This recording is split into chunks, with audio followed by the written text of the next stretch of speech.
Radhe Radhe everyone. आज की video में हम जानेंगे कि कजरी तीज व्रत कैसे किया जाता है और कजरी तीज व्रत में पूजा कैसे करते हैं। यानी कि आज की वीडियो में कजरी तीज व्रत की संपूर्ण जानकारी मिलेगी। तो चलिए वीडियो शुरू करते हैं। कजरी तीज को नीमड़ी तीज, सातुड़ी तीज, बड़ी तीज या बूढ़ी तीज के नाम से भी जानते हैं। भादो मास के कृष्ण पक्ष में आने वाली तृतीया तिथि को कजरी तीज के रूप में मनाया जाता है। इस दिन सुहागिन महिलाएं अपने पति की लंबी उम्र और अच्छे स्वास्थ्य की कामना करते हुए व्रत और पूजन करती हैं। साथ ही घर में सुख शांति और बरकत की भी कामना करती हैं। कजरी तीज की जो पूजा है वो शाम के समय की जाती है। सुबह के समय नॉर्मल जो आप घर में पूजा करते हैं उसी तरह पूजा करें, व्रत का संकल्प करें और शाम के समय पूरे 16 श्रृंगार करके कजरी माता की, नीमड़ी माता की पूजा की जाती है। तो पूजा हम कैसे करेंगे चलिए अभी देख लेते हैं। सबसे पहले तो शाम के समय जिस जगह पर भी पूजा करें उस जगह को साफ कर लेंगे। उसके बाद नीम की एक टहनी हम लगा लेंगे। तो मिट्टी में आप लगा सकते हैं या अनाज में भी आप एक टहनी नीम की लगा लीजिए। उसके बाद हमें तलई बनानी है यानी तालाब बनाना है। तो मैंने यहाँ पर एक थाली ले ली है किनारे वाली। आप चाहें तो आप मिट्टी से भी तालाब बना सकते हैं। अब इस तालाब में सबसे पहले हम दूध डाल देंगे। कच्चा दूध हमें लेना है। उसके बाद शुद्ध जल हम इसमें डालेंगे। तो इस तरह से जल को हम किनारे तक भर लेंगे। ये हमारी तलई बन जाएगी। तलई का भी पूजन इस दिन किया जाता है। हमें कजरी माता की एक मूर्ति बनानी है। अगर आप मूर्ति नहीं बना सकते हैं तो कोई बात नहीं, मिट्टी की एक पिंडी आप बना लीजिए, उसे कजरी माता के रूप में आप विराजमान कर लीजिए, फिर हम उनका पूजन कर लेंगे। तो यहाँ पर हमने कजरी माता को विराजमान कर लिया है। इसके बाद हमें पूजन शुरू करना है। तो सबसे पहले जल के छींटे लगाकर भाव रूप में सभी को स्नान करा देंगे। उसके बाद हमें तलई के किनारे पर दिया जलाना है। दिया इस तरह से जलाना है कि दिए की जो परछाई है वो तलई में यानी तालाब में दिखनी चाहिए। फिर हम सभी को रोली से तिलक कर देंगे। तो यहाँ पर नीम को, कजरी माता को, तलई को, सभी को हम रोली से तिलक करेंगे। उसके बाद फिर हम हल्दी से तिलक करेंगे। हल्दी को सुहाग का सूचक माना जाता है, इसलिए आप हल्दी से भी जरूर तिलक करें। इसके बाद देखिए टिक्की देने के लिए एक हम प्लेन पेपर ले लेंगे, उसको दीवार पर हम चिपका लेंगे। आप चाहे तो सीधा आप दीवार पर भी टिक्की दे सकते हैं या आप प्लेन पेपर ले लीजिए और उसको मेहंदी की सहायता से हम दीवार पर इस तरह से चिपका देंगे। अब इस पेपर पर रोली से हम स्वास्तिक बना देंगे। स्वास्तिक बहुत ही शुभ चिन्ह होता है, तो पूजा में आप स्वास्तिक जरूर बनाएं। उसके बाद वस्त्र स्वरूप हम सभी को कलावा समर्पित कर देंगे। कजरी माता को हमने पहले ही चुनरी उड़ा दी है। उसके बाद नीम पर भी हम कलावा बांधेंगे, तलई को कलावा समर्पित करेंगे और फिर कलावे का झूला हम डालेंगे। तो जो पेपर हमने लगाया है ना टिक्की देने के लिए, उसी पर हम मेहंदी से इस तरह से कलावा चिपकाकर झूला बना देंगे। फिर हमें सातू लेना है। तो ये बायने के लिए हमें सातू लेना है पहले। तो देखिए बायने के लिए जो सातू लेंगे उस पर 1 रुपया और सुपारी हम रख देंगे। सुपारी को भी हम तिलक कर देंगे। गौ माता अगर आपके पास है, गौ माता की फोटो या मूर्ति है तो उनको आप विराजमान कर लें। अगर आपके घर में गौ माता है या आसपास गौ माता है तो उनका पूजन भी आप इस दिन जरूर करें। गौ माता को आप चारा इस दिन जरूर खिला के आए।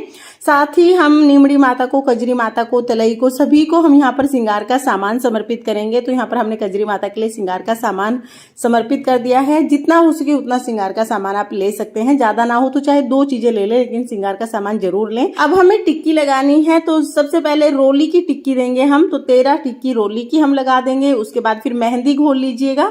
फिर हम 13 टिक्की मेहंदी की लगाएंगे। पहले ये पेपर पर हम 13 टिक्की लगा देंगे। उसके बाद हम नीमड़ी माता को, तलई को, सभी को हम लोग जो मेहंदी है वो थोड़ा थोड़ा लगा देंगे। तो सभी को हम लोग यहाँ पर मेहंदी समर्पित कर देंगे। मेहंदी की टिक्की लगाने के बाद फिर हमें काजल की टिक्की देनी होती है। तो जो सबसे छोटी उंगली होती है ना, अनामिका उंगली जो होती है, उससे हम काजल की टिक्की लगाते हैं।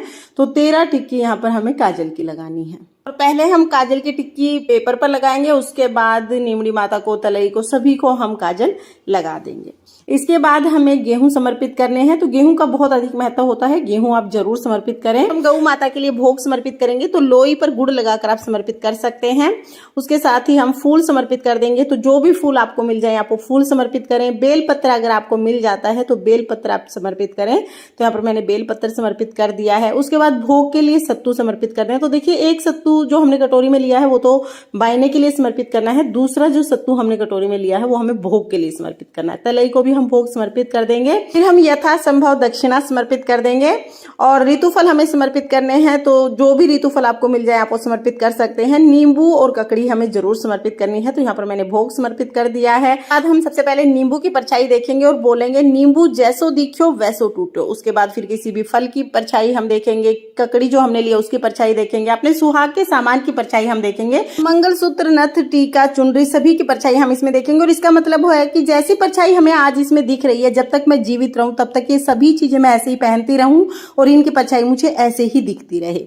ये भाव करके हम जो भी हमारा सुहाग का सामान है वो सारी परछाई हम तलई में देखेंगे।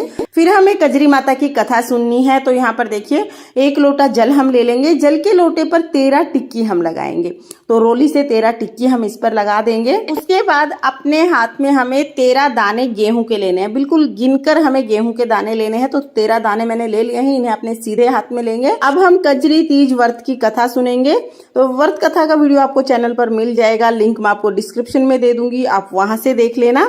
कथा सुनने के बाद जो हमने हाथ में गेहूं के दाने लिए हैं वो हम लोटे में डाल देंगे और ये लोटा हमें यहीं पर रखना है। अभी रात को जब चंद्रमा के दर्शन होंगे तब चंद्रमा को अर्घ हमें इसी जल से देना है।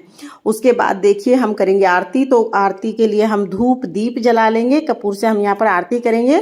बहुत ही प्रेम पूर्वक पहले हम गणेश जी की आरती करेंगे, उसके बाद हम पार्वती माता की आरती करेंगे। अगर आपको आरती नहीं आती है तो आप 5 या 7 बार क्लॉकवाइज इस तरह से आरती को घुमा के आरती उतारते हैं, इसे भी आरती का ही स्वरूप कहते हैं। तो इस तरह से बहुत प्रेम पूर्वक हम आरती कर लेंगे। आरती करने के बाद हाथ जोड़कर कजरी माता से पूजा में रही कमियों के लिए क्षमा याचना करेंगे और अपनी मनोकामनाओं को पूर्ण करने के लिए, अपने पति की लंबी उम्र, अच्छे स्वास्थ्य के लिए, घर में बरकत के लिए प्रार्थना करेंगे। इस तरह से कजरी तीज व्रत की जो पूजा है वो पूर्ण हो जाएगी। पूजा के बाद जो सातु हमने बायने के लिए लिया है ना, वो किसी बच्चे से या किसी लड़के से उसको बढ़वा लेते हैं। तो ये सुपारी आप हटा लीजिएगा थोड़ी देर के लिए, ये भी आपको साथ में ही देनी है। और ये देखिए सिक्के से हमें इसे इस तरह से बढ़वा लेना है, काटना नहीं बोलते हैं, इसको बढ़ाना बोलते हैं। तो किसी लड़के से, किसी पुरुष से या घर में किसी बच्चे से आप इसको इस तरह से बढ़वा लीजिएगा। अब हमें जो सातु हमने चढ़ाया है ना, उसमें से एक सातु जो श्रृंगार का सामान है, जो दक्षिणा है, और इसके साथ चुनरी या साड़ी भी आप ले सकते हैं, ये मिनस के अपनी सासू माँ को बायने के रूप में हम दे देंगे। और रात को जब आप व्रत खोलेंगे तो जो प्रसाद आपने चढ़ाया है सातु का, उसी में से थोड़ा सा प्रसाद पहले खाना है, उसके बाद कुछ और खाना है। और जो भी फल और सातु वगैरह आपने चढ़ाया वो घर के सभी सदस्यों को प्रसाद स्वरूप आप बांट सकते हैं। मैंने आपको बता ही दिया है कि जो जल का लोटा हमने कहानी सुनते समय लिया था, ये यहीं पर रखा रहेगा। रात को जब चंद्रमा का उदय होगा तब हमें चंद्रोदय के समय इससे अर्घ देना है, उसके बाद व्रत खोलना है। और अगले दिन हमें सारी चौकी उठानी है। तो जब आप चौकी उठाएंगे तो तलई का जो जल है वो आप पेड़ पौधों में डाल दें। और जो हमने फूल पत्ते चढ़ाए हैं, कजरी माता की जो फोटो बनाई है, नीम की टहनी ली है, इन सभी का आप जल विसर्जन या भूमि विसर्जन कर सकते हैं। अगले दिन हमें ये विसर्जन करना है। फ्रेंड्स, कजरी तीज व्रत की ये बहुत ही सरल पूजा विधि है। अगर ये पूजा विधि आपको पसंद आई हो, वीडियो अगर आपके लिए थोड़ी बहुत भी यूजफुल हो, तो प्लीज वीडियो को लाइक कर देना। और हम महिलाएं घर में तीज त्योहार कैसे करते हैं ये देखने के लिए मेरे चैनल को सब्सक्राइब कर लेना। तो फिर मिलते हैं किसी और वीडियो के साथ, तब तक के लिए जय कजरी माता, राधे राधे।